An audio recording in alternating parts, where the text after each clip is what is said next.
carbon dioxide is the equivalent of oxygen to humans for the natural world. Plants, trees, the natural world suck carbon dioxide out of the atmosphere. And if they didn't, there would be no natural world. There would be no food supply. There would be no humans. There would be no animals. There would be no nothing.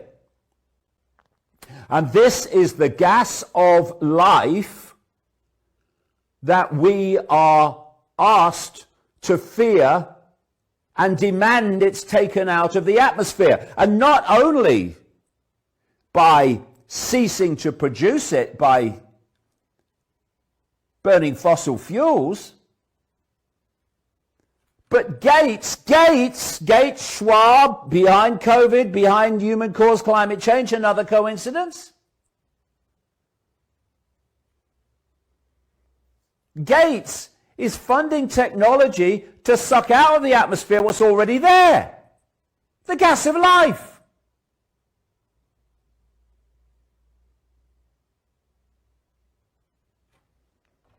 So, why is it that growers put carbon dioxide, extra carbon dioxide, into greenhouses? Why do they do that? Because it makes plants grow quicker and stronger, because it's the gas of life. This is why, and people who, again, just get their information from the mainstream will be, oh, well, it can't be true. It is true, provably true.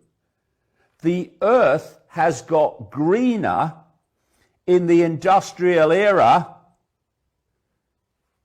because of carbon dioxide increases, and there was a point where the amount of carbon dioxide in the atmosphere was falling to a point where the natural world is in danger. Anybody ever told you that? No, of course not. This is Patrick Moore.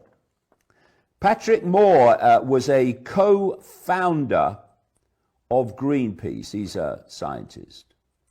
And he left Greenpeace when he criticized both that organization and the Green movement in general for scare tactics and disinformation, ironically, with particular emphasis on climate change.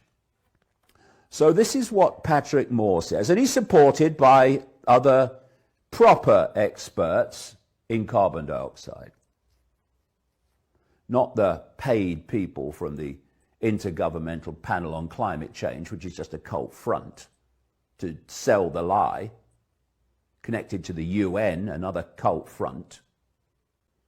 Just like the World Health Organization is a cult front, you get the picture.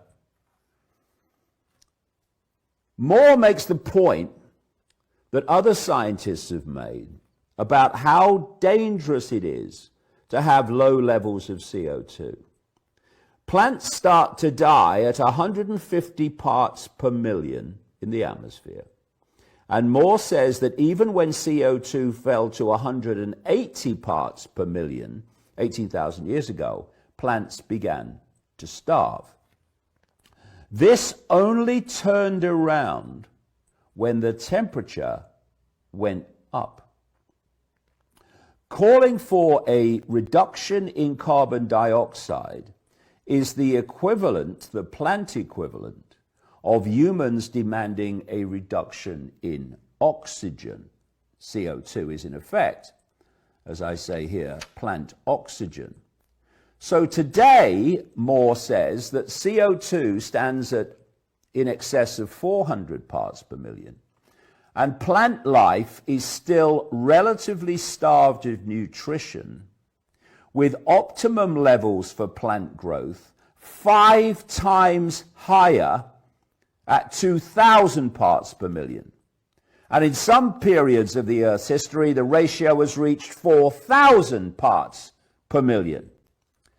These facts explain why, since CO2 levels began to rise with industrialization, the Earth is getting greener, as CO2 has risen from 280 parts per million in an 1880 measurement in Hawaii to 413 in 2019.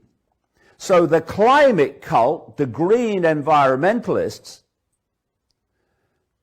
claiming to be saving the planet, want to reverse this process. The climate cult contends, amid its mass hysteria, that we face extinction when the gas of life is at way below optimum plant growth levels.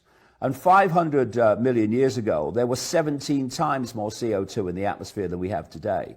Over the last 150 million years, CO2 levels in Earth's atmosphere have reduced by 90%. By the time humans began releasing carbon dioxide through fossil fuels, Patrick Moore said, we were at 38 seconds to midnight in terms of threats to plant life, thus all life, through plummeting levels of CO2. Not only aren't humans causing extinction, he says, they are preventing it. Release of CO2 has turned around the constant fall, Moore pointed out, and in this sense, humans are the Earth's salvation.